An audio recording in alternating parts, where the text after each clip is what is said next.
Bismillahirrahmanirrahim. Assalamualaikum warahmatullahi wabarakatuh. Alhamdulillahirabbil alamin.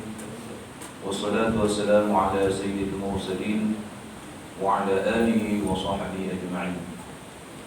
Wa na'udzu billahi min shururi anfusina wa min sayyiati a'malina. من يهده الله فلا مضل له ومن يضلل فلا هادي له أشهد أن لا إله إلا الله وحده لا شريك له وأشهد أن محمدا عبده ورسوله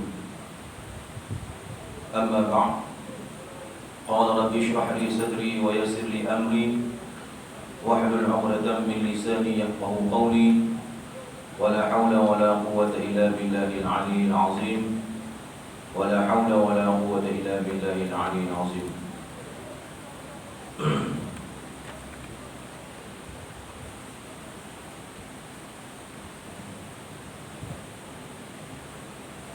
بسم الله الرحمن الرحيم.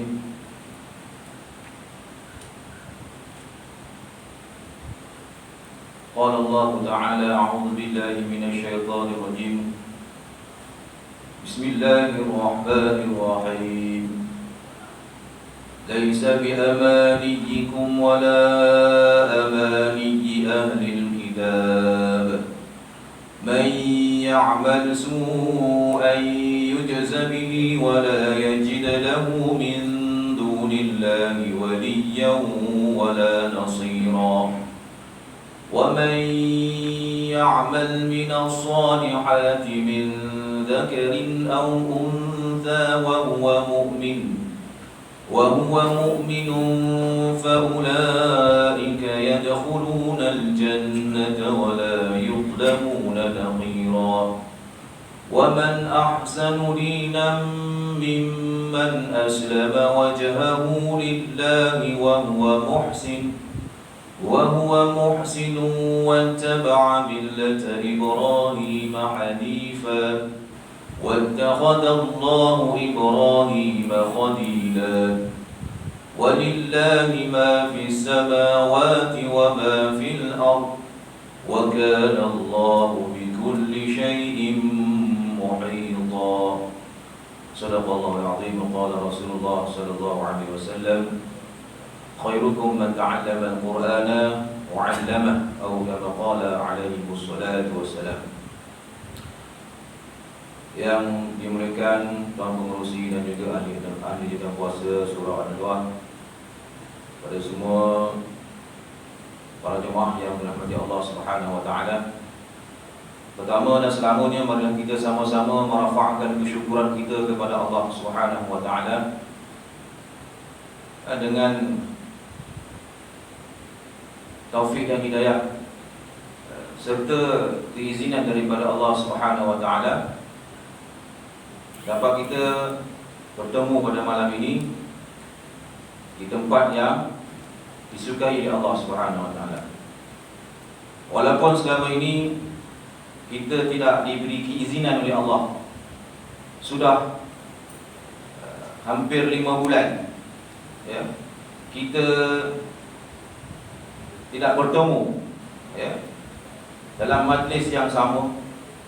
Kerana apa? Kerana ditakdirkan oleh Allah Subhanahu wa taala dengan suatu musibah, penyakit, wabak yang tuan-tuan semua dah kenal, iaitu corona, COVID-19, sehingga kini belum ada lagi penawarnya.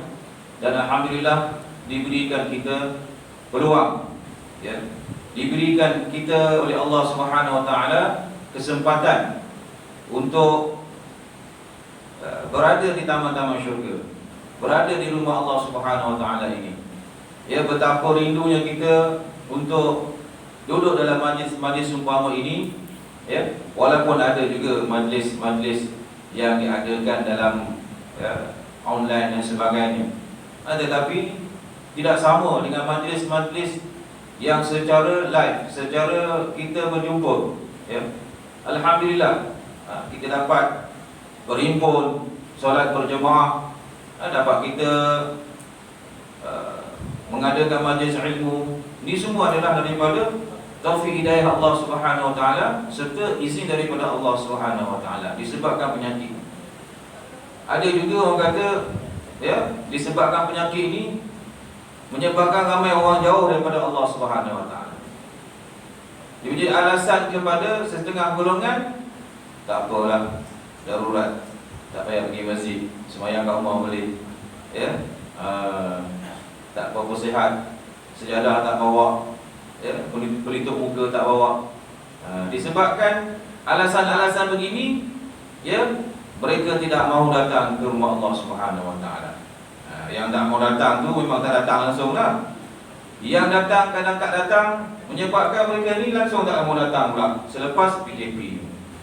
Ya, jadi alhamdulillah, bukan bermakna adanya peluang diberikan kelonggaran untuk datang, ya, ke masjid, ke surau, ya, dan juga untuk menghadiri majlis ilmu, walaupun ada kemudahan, ada kelonggaran, belum tentu kita dapat datang ke rumah Allah Subhanahu wa taala sekiranya tidak diberi taufik dan hidayah oleh Allah Subhanahu wa taala. Itu dia tuan-tuan. Kita bersyukur kepada Allah Subhanahu wa taala kerana tuan-tuan semua diberi kesihatan, alhamdulillah, nampak sihat semua ni. Alhamdulillah, syukur kepada Allah Subhanahu wa taala. Mana tu haji apa yang biasa tak nampak? Ada. Alamak, tak nampak. Ya, orang tua kadang ada yang uzur dan sebagainya kan. Jadi alhamdulillah, syukur kepada Allah SWT pada malam ni, walaupun lambat, hanya sekadar kata kita ambil berkat lah sedikit dalam permulaan dalam tinggal. Saya pun kekok juga lama tak buat kuliah. DJ pula malam ni, tak tahu kenapa. Sebelum 7.10 kami dah bergerak dah. Ada pula sedikit jam di Bukit Pengali. Jadi insya-Allah kita teruskan, ya, pengajian tafsir Al-Quran yang mana Allah Subhanahu wa taala, ya, menurunkan kalam-kalam Allah Subhanahu wa taala itu sebagai penawar untuk kita. Allah Subhanahu wa taala berfirman, "Wa nunazzilu minal Qur'ani ma huwa syifaa'un wa rahmatul lil mu'minin." Dan kami menurunkan Al-Quran itu untuk apa? Wa syifa', tidaklah melainkan ini sebagai penyembuh dan juga rahmat kepada orang-orang yang beriman. Jadi mudah-mudahan daripada ayat-ayat Quran yang kita dengar dan kita fahami ini menjadi penyembuh kepada kita, bukan dari segi zahir saja, bahkan yang penting adalah bagaimana batin kita dapat disembuhkan daripada ayat-ayat Allah Subhanahu wa taala. Surah An-Nisa, ya, surah yang keempat, ayat 123 hingga 126. Laisa bi amaniyikum wala amani ahli kitab. Itu balasan yang baik yang dijanjikan oleh Allah Subhanahu wa taala itu tidak akan didapati hanya dengan angan-angan kamu semata-mata. Dan juga tidak pula dengan angan-angan ahli kitab. Apakah angan-angan, ya, ahli kitab dan juga yang dimaksudkan daripada ayat ini? Orang-orang Arab berkata kami tidak dibangkitkan kembali. Iaitu ayat ini ditujukan kepada orang Arab yang mana mereka kata kami tidak akan dibangkitkan kembali dan tidak akan diazab. Ini angan-angan mereka. Mereka meyakini bahawa apabila mereka mati, maka selesailah masalah mereka, tidak akan dibangkitkan dan tidak akan diazab. Ini angan-angan saja. Itu bukan satu kebenaran, hakikat sebenarnya kehidupan yang Allah ciptakan manusia. Minha khalaqnakum wa fiha nu'idukum wa minha nukhrijukum taratan ukhra. Daripada tanah kamu diciptakan, daripada tanah kamu akan kembali, dan daripada tanah juga kamu akan dikeluarkan. Ini janji Allah Subhanahu wa taala. Innallaha la yukhliful mi'ad. Sungguhnya Allah tidak memungkiri janji. Ya. Setiap yang bernyawa pasti akan mati, dan setiap yang mati itu akan dibangkitkan di padang mahsyar. Ini adalah hakikat yang sebenarnya. Tetapi orang Arab menafikan dan mereka hanya berangan-angan mereka tak akan dibangkitkan. Begitu juga orang-orang Yahudi dan Nasrani berkata tidak akan masuk syurga melainkan orang Yahudi dan Nasrani. Orang-orang Yahudi dan Nasrani mereka meyakini bahawa diri mereka adalah penghuni syurga. Mereka yang layak masuk syurga, orang lain tak layak. Kalau pun masuk neraka, tak masuk syurga pun neraka sekejap aja. Wala yukhlifullahu wa'ada. Ya, mereka mengatakan la yadkhulan jannata illa man kana hudan aw nasara tilka amaniyuhum. Mereka mengatakan bahawa mereka tidak akan masuk neraka melainkan ayyaman ma'dudah, beberapa hari sahaja, sekejap saja. Itulah mereka punya angan-angan. Jadi Allah Subhanahu wa taala menyatakan bahawa itu semua adalah amani, satu angan-angan. Orang Arab berangan tidak dibangkitkan besok di padang mahsyar. Orang-orang Yahudi dan Nasrani, mereka juga berangan-angan mereka akan masuk syurga, dan kalau masuk neraka pun sekejap sahaja. Jadi Allah Ta'ala sambung lagi berfirman, "Man ya'mal su'an yujza bih."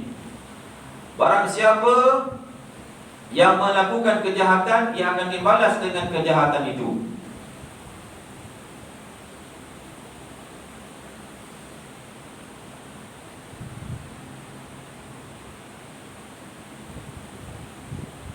فَمَنْ يَعْمَلْ مِثْقَالَ ذَرَّةٍ خَيْرًا يَرَهُ وَمَنْ يَعْمَلْ مِثْقَالَ ذَرَّةٍ شَرًّا يَرَهُ. Maka sesiapa berbuat kebajikan sebesar zarah, nescaya akan dilihatnya dalam surat amalnya. Dan sesiapa berbuat kejahatan sebesar zarah, seberat zarah, nescaya akan dilihatnya dalam surat amalnya. Di setiap apa yang kita buat, walaupun sebesar zarah, walaupun seberat zarah, akan ditunjukkan oleh Allah Subhanahu wa taala. Sayyidina Abu Bakar radhiyallahu anhu datang berjumpa Nabi sallallahu alaihi wasallam. Bagaimana selamat? Bagaimana boleh selamat sesudah adanya ayat ini ya Rasulullah? Ayat 1, 2, 3 ni turun. Sayyidina Abu Bakar risau. Dia merasa risau. Mayang masu ayyuzabi, siapa yang buat buruk, siapa buat kejahatan akan dibalas oleh Allah Subhanahu wa taala. Bahawa kejahatan yang kami lakukan akan dikembalikannya kepada kami sebagai pembalasan. Ya. Jadi sahabat-sahabat Nabi ni mereka sentiasa risau pembalasan Allah Subhanahu wa taala, bukan di akhirat, bahkan di dunia lagi mereka merasakan kerisauan terhadap balasan yang Allah Subhanahu wa taala nak timpakan kepada orang-orang yang beriman. Lalu Nabi sallallahu alaihi wasallam bersabda, "Ghafarallahu laka ya Abu Bakar." Semoga Allah mengampunimu wahai Abu Bakar. Alasta tamrad, tidakkah engkau pernah sakit? Alasta tansab, adakah kamu tidak pernah mencapai sesuatu? Alasta tahzan, tidakkah engkau pernah susah? Ya.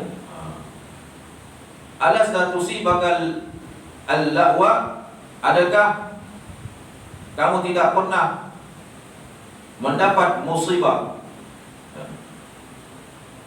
Abu Bakar menjawab, qala bala, benar ya Rasulullah. Fa huwa mimma tuhzauna bi, tujzauna bi. Itu semuanya kejahatan yang dibalaskan Allah Taala di atas kejahatan yang kamu lakukan. Sabda Nabi sallallahu alaihi wasallam.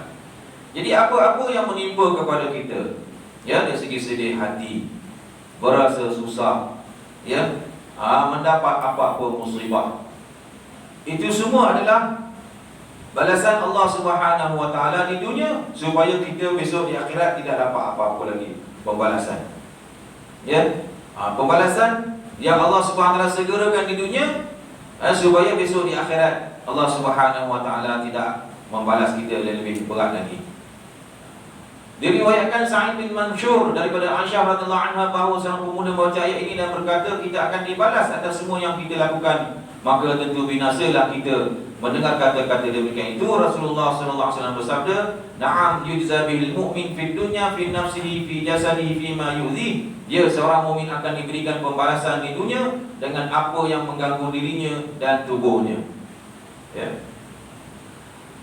Diriwayatkan oleh Abu Daud As-Salasili daripada Ali bin Zaid mendengar bahawa putrinya bertanya kepada Aisyah radhiyallahu anha tentang ayat ini.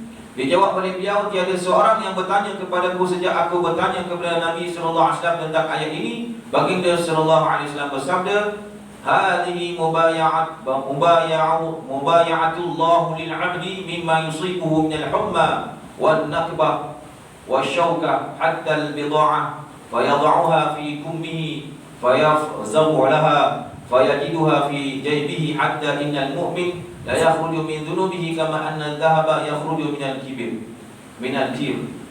Ini adalah janji Allah Subhanahu wa taala kepada hamba-Nya dari apa yang menimpanya berupa penyakit demam.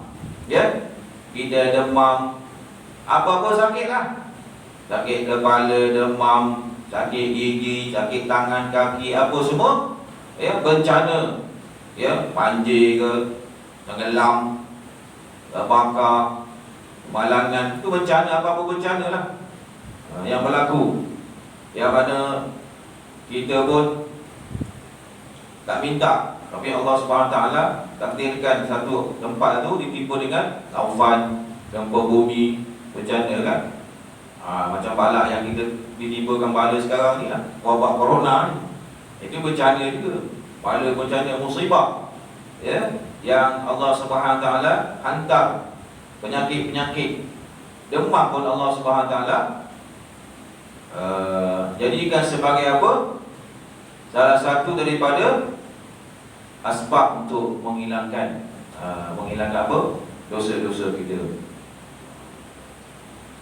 Begitu juga bencana musibah yang berlaku sekarang ini, untuk menyucikan orang Islam lah khususnya. Ada satu untuk orang Islam, ujian untuk orang Islam, orang beriman, supaya ditingkatkan darjat di sisi Allah, diberikan pahala yang lebih, bersabar. Tak semua bersabar, semua susah. Nak keluar rumah tak boleh. Ya. Masa mula-mula PKP ni kan, tak boleh keluar rumah. Ya, hanya seorang yang wakil boleh keluar. Yang lain duduk rumah. Kalau keluar kena tangkap. Kemudian diberi kebenaran, ahli keluarga bersama isteri boleh keluar shopping. 2 pula, lepas tu 4. Ada kelonggaran lepas tu. Ya. Tapi susah, masih susah lagi. Masa PKP mula-mula tu memang, ya, rasa macam dunia ni tak ada apa mana kita. Ada kenderaan pun tak guna dah. Kita ada 3-4 biji kat luar pun tak ada guna sebab tak bergerak. Motor pun tak boleh nak gerak, kereta tak boleh nak bergerak. Ya. Kemudahan duit kita ada banyak dalam bank pun tak ada guna sebab tak boleh nak kita nak berpergian, bersafar, bermusafir, kita nak melancong mana-mana pun tak boleh. Ya. Semua pergerakan terbatas. Ini semua adalah musibah ataupun ujian Allah SWT supaya apa? Supaya kita mendapat keampunan di sisi Allah. Dihalang kita semua tu sebagai ujian, dan kita sabar meningkat darjat kita di sisi Allah SWT. Untuk orang beriman, untuk orang kafir, ya, menambahkan lagi azab di dunia. Orang beriman ni mendapat musibah, kata kena penyakit corona sekalipun, meninggal dia. Orang Islam mati kerana COVID-19 ni, mati masuk syurga Allah SWT sebab dia beriman. Sakit, masuk hospital. Orang ni pergi hospital ni, siapa yang kena dikatakan positif ni, positif saja boleh datang rumah. Positif saja boleh datang rumah. Macam penjenayah kan. Siapa yang nampak ambulan je, dia rasa ini kes berat. Ya. Macam penjenayah, dia bawa pergi ke hospital. Ya. Jadi orang semua rasa takut. Semua dah mak, si bulan ni kena corona. Jangan pergi rumah dia, jangan campur keluarga dia, jangan gaul dengan dia. Apa-apa dia datang rumah, jangan terima, jangan sambut. Orang dah sangka buruk dah. Ya. Itu ujian dia untuk orang beriman. Lebih-lebih lagi orang yang pakai serban ni, orang janggut ni lah. Orang tabligh kata tu memang kena teruk lah. Orang tabligh teruk kena. Ke hospital semua orang ni takut. Ya. Ini ujian untuk mereka ujian Padahal penyakit ni asal daripada China. Dengan dengar cerita, ada orang kita pergi Korea, balik Korea tu pergi ke istimewa tu, pergi perhimpunan tu. Itu yang mula tu dengan Korea pergi kat apa dekat kawasan yang panas tu kena. Dia balik pergi ke perhimpunan. Itu yang start mula tu. Jadi kluster yang pertama yang besar. Jadi isu dia tambah besar lagi. Jadi melibatkan banyak madrasah. Sebab ustaz-ustaz yang isi talim tu banyak daripada seluruh Malaysia. Banyak madrasah seluruh Malaysia. Dan setiap madrasah di pelajar tahfiz, 3 kluster tahfiz ni yang wajib buat saringan. Termasuklah Sungai Buaya semualah. Ya, kena buat saringan. Tak pasal-pasal kena cocok hidung. Okey kan? Itu semua alhamdulillah lah. Tak kerana dengan penyakit ni kita tak rasa sakit tu kan? Nak ceritanya, orang yang kena ni daripada peringkat awal disahkan positif, pergi ke hospital 2 minggu. Masuk hospital, siapa pun tak boleh jumpa. Ya, tak boleh melawan. Duduk dalam tu, dia seorang je.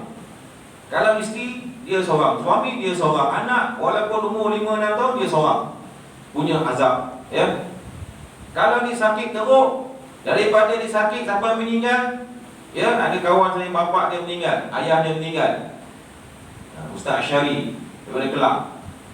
Ya, sebab dia pergi balik kampung dekat Sungai Besar, bersalam-salam. Lepas sembahyang, Allah Alam, dia cerita kemungkinan, tapi tak tahu lagi pun dia tak nampak. Balik bersalam-salam tu dengan orang jemaah masjid, balik dia kena. Di hospital Sungai Buloh, kronik, lepas tu meninggal sebab dia.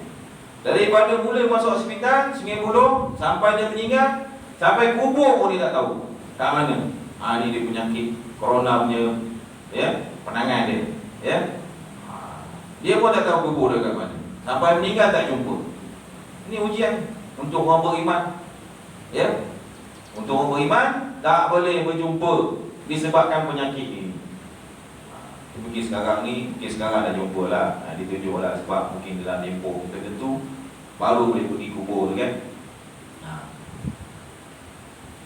Jadi teruk ya. Macam anak saya sendiri pun balik Malaysia, pelajar-pelajar terburuk, hampir semua kena balik Malaysia ni. Pelajar Malaysia hampir semua kena. Dia kena kuarantin. Saya pun tak boleh pergi jumpa. Mak ni tak boleh jumpa. Duduk di Seremban sana jauh 2 minggu sana. Masuk hotel, keluar hotel 3 hari, disahkan positif. Masuk hospital 2 minggu. Dekat Seremban. Lepas 2 minggu disuruh balik. Apabila disuruh balik, ya, ada kawan dia nak tumpang. Kawan dia tumpang, saya bawa sekali lah, bawa balik. Sampai dia rumah, hantar ke rumah kawan dia tu. Rumah dia dekat Hulu Yang. Besok pagi Sungai Buloh kata dia positif, yang saya bawa tu. Tak kelakar pun saja. Ada cerita dia. Jadi bila saya cerita dengan jemaah masjid, ya, bila saya cerita, semua lari. Dia tengah cerita seronok ni, terkejut dah. Ini bahaya ni. Tutup topik apa semua, keluar. Kemudian AJK Masjid beritahu pengurusi kata, stop, start, tak perlu tugas lagi dah selama 2 minggu. Itu kesan dia. Tekanan, orang dah sangka macam-macam. Ya. Ini musibah juga untuk orang beriman. Selepas tu alhamdulillah, lepas 2 hari lepas tu, 3 hari lepas tu mak dia telefon, Ustaz, anak saya negatif. Macam itulah keadaan dia. Corona ni pun tak tentu, kadang positif, dia negatif kan. Bila dengar negatif tu, alhamdulillah, kita syukur, alhamdulillah tak, ya, kita tak terkena benda penyakit tu. Syukur kepada Allah Subhanahu Wa Taala. Itu tuan-tuan. Ya, betapa susahnya ini untuk orang yang disyaki. Belum kata orang yang kena. Penyakit kalau kena pada orang ni macam-macam cerita. Itu tuan-tuan sedia maklumlah. Ni musibah yang disebutkan di sini, demam, batuk, sesak nafas, itu semua adalah peningkatan seseorang itu apabila dia nak berjumpa dengan Allah Subhanahu Wa Taala. Allah nak hapuskan semua dosa-dosa dia. Tusukan duri, bahkan barang yang berada dengan bajunya lalu dia takut dan dijumpai dalam sakunya, benda yang kita risau, hilang mana lupa ada kat saku. Kebimbangan, kerisauan, setiap apa yang ada pada kita ni, kebimbangan, kerisauan, pening kepala, sakit, apa semua, itu adalah, ya, sesuatu yang Allah SWT beri untuk kita mendapat apa? Akan keluar daripada dosa-dosanya seperti emas yang baru keluar daripada api pembakaran. Ya. Macam itulah, bersih. Kalau kita yang dikatakan sebagai seorang mukmin akan keluar daripada dosa-dosanya seperti emas yang baru keluar daripada api pembakaran.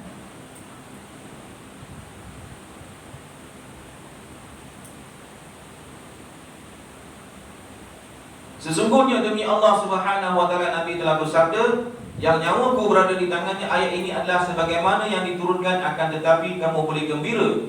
Nabi kata kamu boleh gembira, ya. Balasan yang Allah bagi, yujza bihi, itu balasan yang Allah bagi itu bahawasanya tiada menimpa ke atas seorang di antara kamu semua musibah di dunia melainkan dengan musibah Allah yang menembus sebahagian daripada dosanya dengan musibah itu berupa tusukan duri pada tapak kakinya.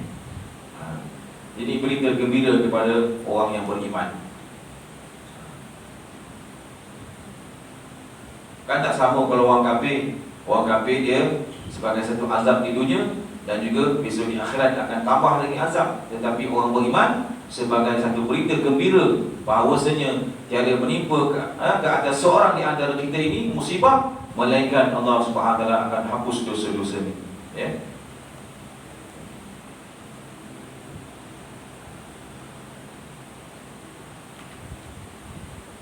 Wa man ya'mal minas salihat min dzakarin aw untha wa huwa mu'min fa ulaika yadkhuluna al-jannah wa la yuzlamuna naqira. Dan sesiapa yang mengerjakan amal soleh dari laki-laki ataupun perempuan sedang ia beriman, maka mereka itu akan masuk syurga dan mereka pula tidak akan dianiaya ataupun dikurangkan balasannya sedikit pun. Dan tidak ada yang lebih baik, ya. Tidak ada dikurangkan balasannya. Siapa yang beramal soleh, wa man ya'mal minas salihat min dzakarin aw untha, laki-laki ataupun perempuan, ya. Maka dia adalah satu orang yang beriman, mereka ni akan memasuki syurga Allah Subhanahu wa taala, ya.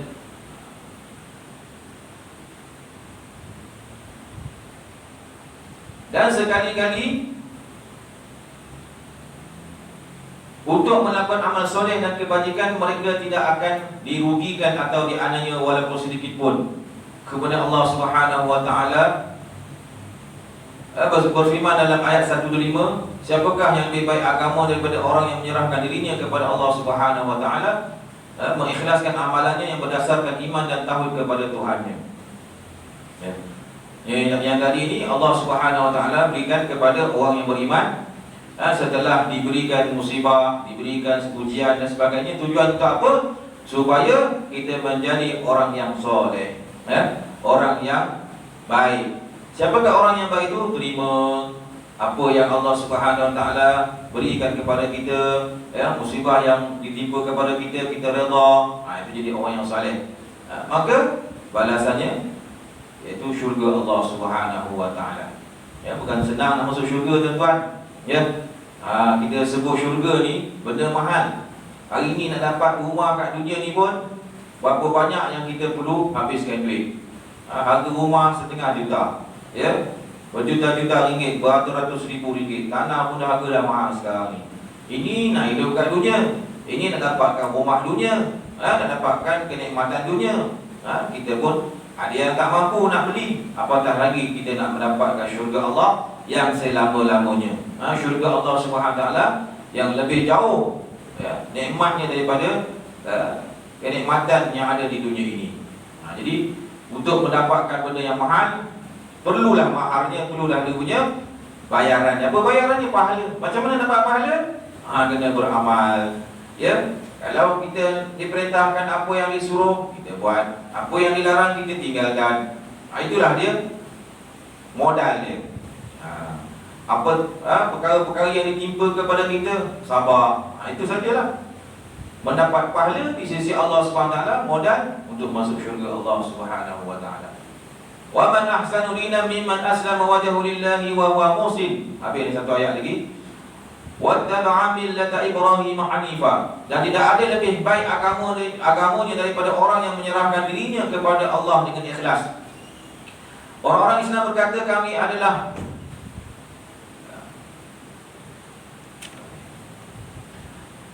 demi Allah, Ya, aku mengharapkan di samping keburukan yang telah engkau deritai. Ya, bukan. Keimanan dan keikhlasan adalah dua syarat bagi diterimanya seseorang oleh Allah Subhanahu wa taala. Syarat untuk kita mendapat penerimaan amal yang kita buat. Ya, pertama sekali keimanan. Ya, yang kedua keikhlasan. Ya. Dua syarat ini diterima seseorang itu akan amalannya oleh Allah Subhanahu wa taala. Kalau tidak berdasarkan amalan di atas, iaitu kita tak beriman kepada Allah dan tidak ada keikhlasan, maka dia seperti orang-orang munafik yang beramal hanya untuk mendapatkan pujian. Akan tetapi jika amalannya dilakukan dengan iman dan ikhlas, maka Allah Subhanahu wa taala akan menerima amalannya dan mengampuni segala dosa dan kesalahannya. Ya.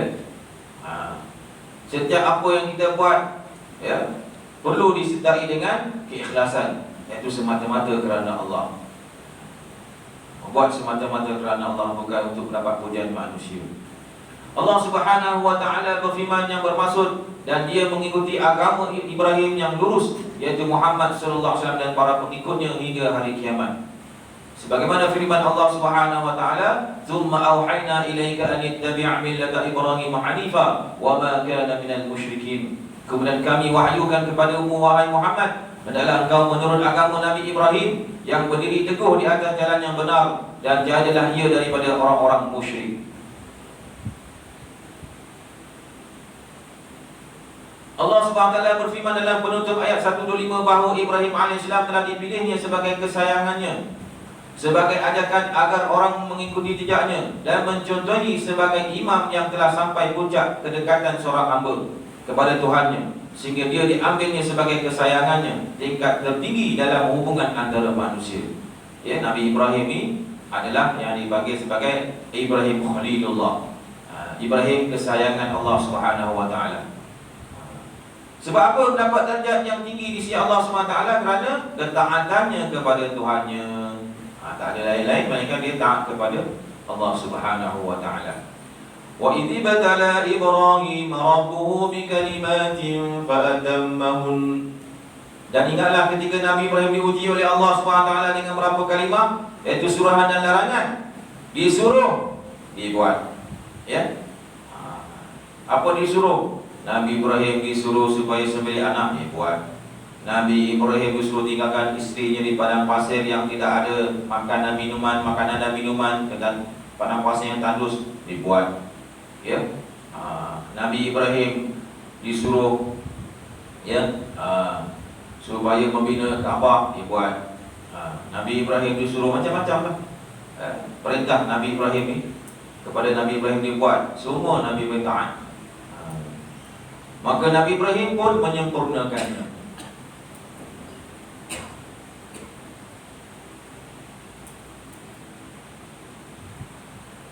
Sehingga kan diriwayatkan Abu Bakar bin Mardawai daripada Ikramah bahawa Ibn Abbas bercerita berapa sahabat Rasulullah SAW duduk bersembang mesra sambil menanti kedatangan baginda SAW. Dan apabila baginda SAW mendekati tempat mereka berkumpul, terdengarlah olehnya percakapan mereka. Mereka membincangkan dengan nada hairan dan ajaib kedudukan Nabi Ibrahim sebagai kesayangan Allah Subhanahu wa taala. Ya, Nabi Ibrahim ada gelarannya Ibrahim Khalilullah, Musa Kalimullah, yang dapat berdialog secara langsung dengan Tuhannya. Isa Ruhullah. Dan Nabi Adam sebagai Nabi Adam sebagai pilihan Allah. Baginda Rasulullah SAW bersabda ketika berada di tengah-tengah mereka, Nabi bersabda, "Aku telah mendengar percakapan dan kehairan kamu bahawa Ibrahim adalah kesayangan Allah Subhanahu wa taala. Musa telah berdialog dengan Tuhannya. Isa mendapat gelaran Roh Allah dan kalimatnya, dan Adam alaihissalam adalah pilihan Allah. Itu semuanya memang demikian. Tetapi aku adalah kekasih Allah tanpa menyombongkan diri." Ya, Nabi SAW betulkan balik. Ya. Pandangan-pandangan, pendapat sahabat-sahabat ni tentang apa? Perkara-perkara yang mereka rasakan kemuliaan yang apa dari Nabi-Nabi terdahulu. Nabi SAW perbetulkan kembali bahawa sini Nabi bukan nak menunjuk sangat, nak menyombongkan diri.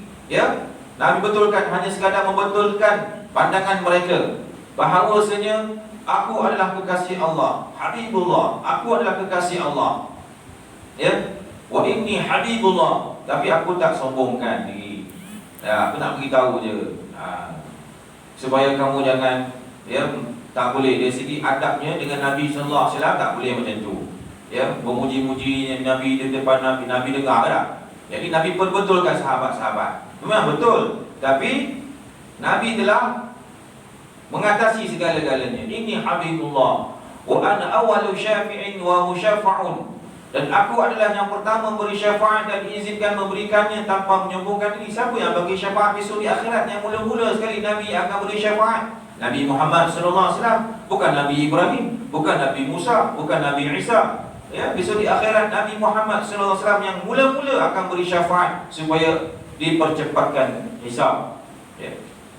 Wa ana awwalu man yuhariku halaqal jannah, dan akulah yang pertama yang akan menggerakkan kunci pintu syurga, kemudian dibukakannya. Dia akan membuka pintu syurga. Nabi Muhammad sendiri yang akan yang mula-mula buka pintu syurga dan masukkan ke dalamnya Nabi sallallahu alaihi wasallam. Dia dulu masuk syurga, bukan Nabi lain. Dan juga siapa? Orang-orang mukmin bersama fakir miskin di antara orang yang mukminin tanpa menyombongkan diri. Dan juga akulah yang termulia di antara umat manusia yang terdahulu maupun yang terakhir. Wa ana akramul awwalin wal akhirin yaumul qiyamah wala fakhrun. Yang terdahulu maupun yang terakhir pada hari kiamat tanpa menyombongkan diri. Tengok, manusia yang paling, ya, termulia di antara manusia adalah Nabi Muhammad sallallahu alaihi wasallam. Dan apa yang Nabi sebut ini, wa ma yantiqu 'anil hawa in wa illa wahyu yuha. Tidak ada yang Nabi sebut, yang Nabi keluarkan daripada mulut melainkan wahyu daripada Allah Subhanahu wa taala. Baik, habis ayat ni, sikit lagi, ya. Satu ayat lagi. Wattakhadha Ibrahim khalila. Nabi, kenapa Nabi Ibrahim ni di antara sifat-sifat yang Allah SWT jadikan dia sebagai kekasih dia, sebagai kesayangan dia, Khalilullah. Sebab apa? Nabi Ibrahim terkenal dengan suka pada tetamu. Ini dia sifat antara sifat-sifat yang Allah Ta'ala suka. Nabi Ibrahim terkenal dengan suka pada tetamu. Kita kena suka pada tetamu datang. Sono kalau ada siapa-siapa datang rumah, ya. Dan menerima tetamu. Ada orang tak suka. Kan tak suka apa, tak bersedia lah, rumah bersepah, kan? Yelah, tengah berehat, tamu datang macam mengganggu, kan? Tapi Nabi Ibrahim suka pada tetamu dan menerima tetamu. Pada satu hari bila keluar daripada rumahnya mencari seorang yang mahu menjadi tamu di rumahnya, dia pergi cari. Siapa nak jadi tamu ke rumah? Ini sebaik-baiknya tuan-tuan, ya, kita lebih-lebih lagi, ya, sebagai orang tempatan ni lah, kita panggil datang rumah, paling kurang tu lah yang buat kenduri kendara dia, kan, buat majlis tahlil tu, baguslah tu. Cari peluang untuk jadi tetamu datang ke rumah. Namun dia tidak mendapati walaupun seorang, tak jumpa. Dia cari tapi tak jumpa. Beliau kembali ke rumahnya dan mendapati seorang pemuda. Tengok, bila dia usaha mencari kebaikan, mencari tetamu ni, pergi satu kampung supaya orang tu datang kat rumah. Dia tak ada, orang semua kerja lah kata, kan. Bila dia usaha tu mencari tetamu supaya datang ke rumah dia, ya tak? Bila dia balik, ada orang dalam rumah. Bila dia balik, ada orang dalam rumah. Dia pun tanya, wahai hamba Allah, macam mana kau boleh masuk rumah aku tanpa izin aku? Jadi pemuda itu jawab, aku telah mendapat izin daripada Tuhannya. Aku dapat izin daripada Tuhannya. Pelik jawapan ini. Dapat izin daripada Tuhannya. Jadi siapakah kau sebenarnya? Tanya Nabi Ibrahim. Aku adalah, Nabi Ibrahim tanya, siapakah kau sebenarnya? Aku adalah malaikat maut. Aku malaikat maut. Tengok, oleh kerana usahanya untuk mendapat tetamu, mencari tetamu, mencari kebaikan, supaya tetamu datang ke rumah dapat layan. Ini sifat orang yang bagus, sifat yang terpuji, ya, yang boleh kita amalkan. Jadi Allah SWT menghantar malaikat datang ke rumah. Tengok, tetamu dia malaikat. Tak dapat manusia, malaikat datang. Jadi yang datang ke rumah bersama malaikat lah. Kalau kita bawa tamu datang rumah, malaikat datang rumah sama kita lah. Sebab tetamu tak datang, malaikat datang rumah, lagi kita tamu ada kat rumah. Baru nak mencari, malaikat maut datang. Bukan malaikat maut ni datang nak cabut nyawa dia. Ni ada sambungan dia.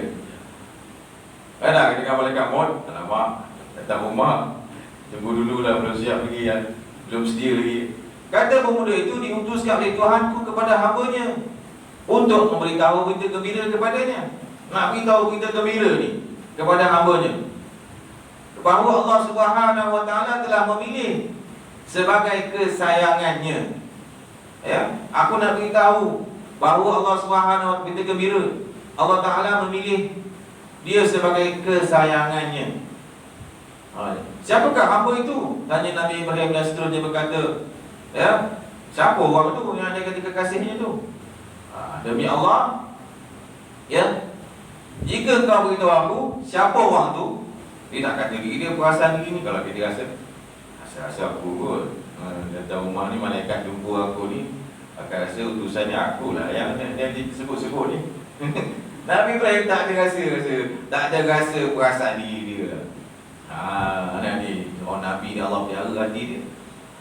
Nabi berkata, sekiranya hamba Allah tu aku tahu, siapa orang tak kau pergi cari dia, walaupun dia berada di negeri jauh, dan aku menjadi tetangganya untuk selama-lamanya.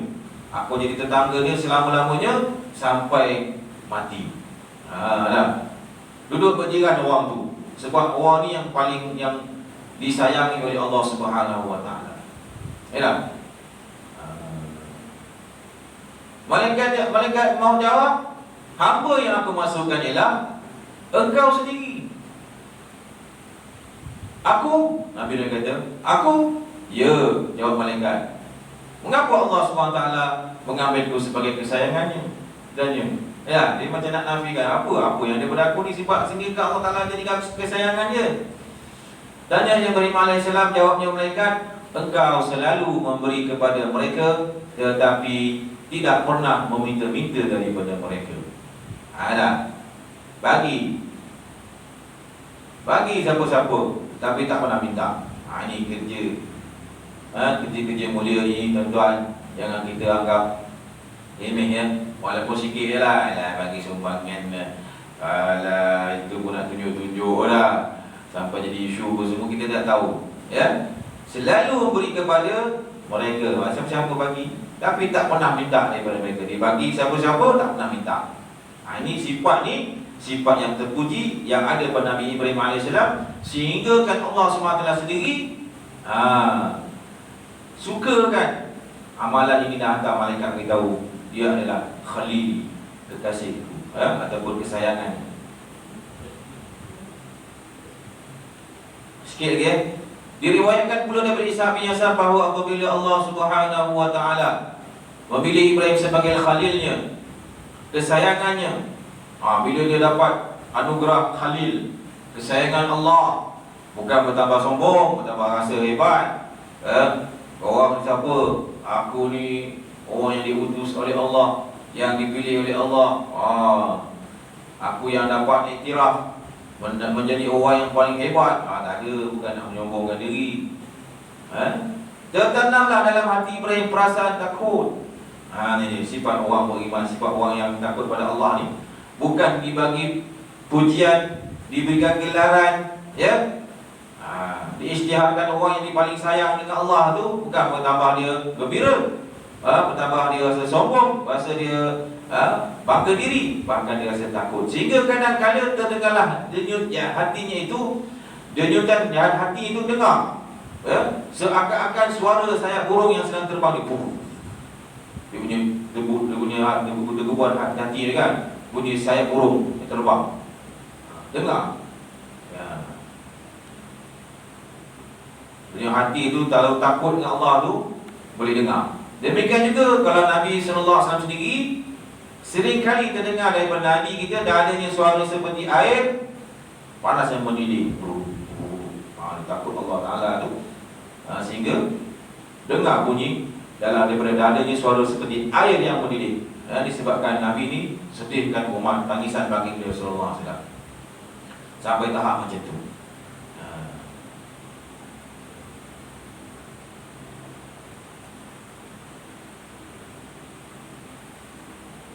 Inilah tahap takutan yang paling tinggi lah.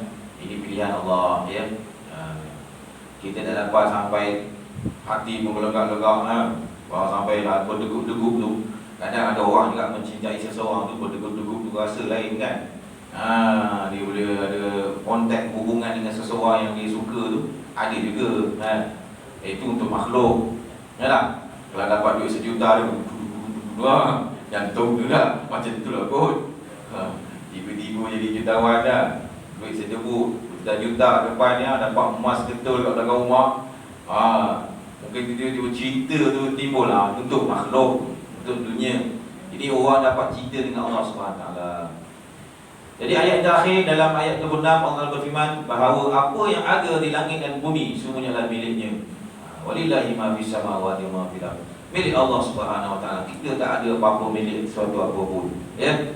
Hamba-hambanya yang dan ciptaannya, dan dia adalah penguasa yang mengendalikan semuanya. Tidak ada apa yang dapat menolak apa yang telah ditentukan, dan tidak dapat ditanya tentang apa yang dilakukan dan ditakdirkan, kerana keagungan, kekuasaan, keadilan, kebijaksanaan dan kasih sayangnya. Pengetahuan yang meliputi dan menjangkau segala sesuatu yang ada di langit maupun yang ada di bumi. Tidak ada yang tersembunyi baginya dan tidak luput daripada pengetahuannya. Walaupun sebesar zarah di langit dan bumi, tidak ada yang lebih kecil daripada itu pun, daripada itu ataupun yang lebih besar. Sikit pun Allah SWT Maha mengetahui, ya.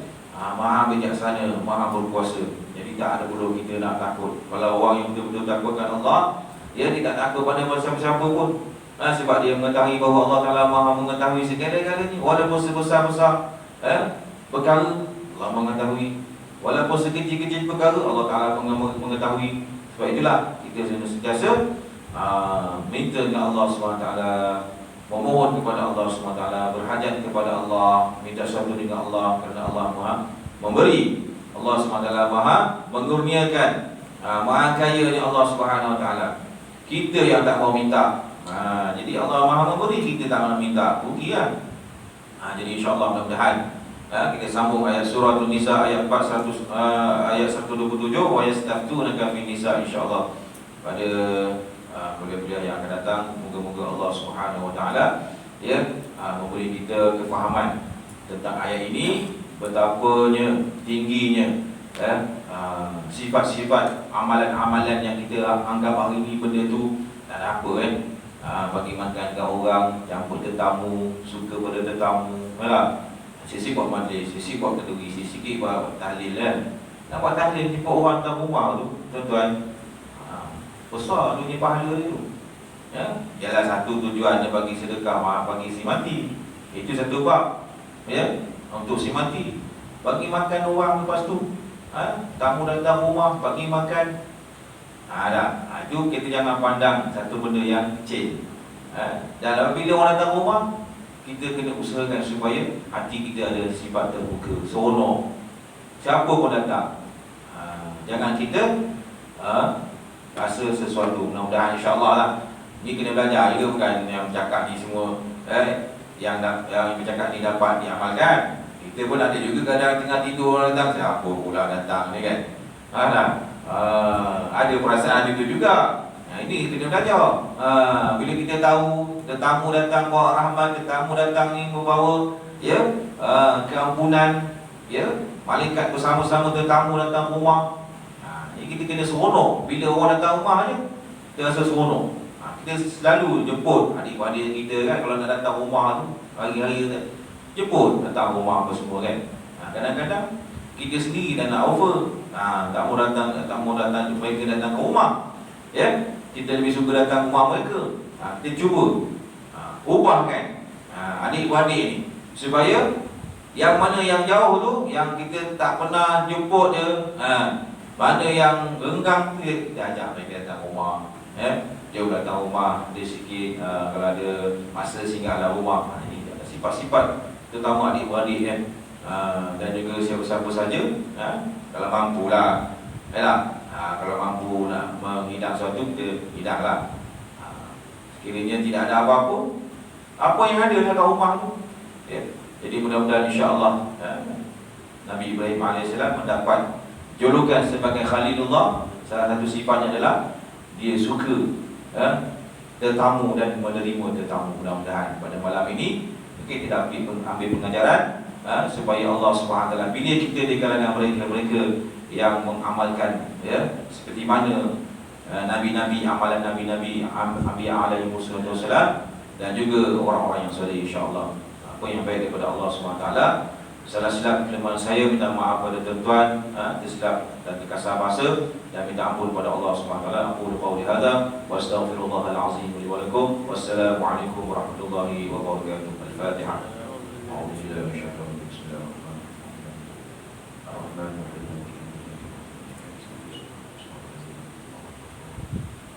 Bismillahirrahmanirrahim. Bismillahirrahmanirrahim. Alhamdulillah, wassalamu ala asyrafil mursalin wa ala alihi washabbihi ajma'in. Allahumma inna nas'aluka 'ilman nafi'an wa rizqan wasi'an wa 'amalan mutaqabbalan. Allahumma arzuqna al-huda wa taqwa wal 'afafa wal ghina. Allahumma a'udzu bika la tanfa'u qalbun la yakhsha minka wa la yastajab lana. Rabbana atina fid dunya hasanah wa fil akhirati hasanah wa qina 'adzaban nar. Sallallahu alaihi wasallam Muhammad wa ala alihi wasallam. Walhamdulillahi rabbil alamin.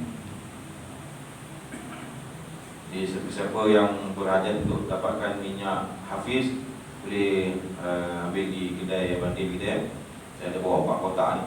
InsyaAllah siapa yang berhajat, ambil daripada banding insyaAllah.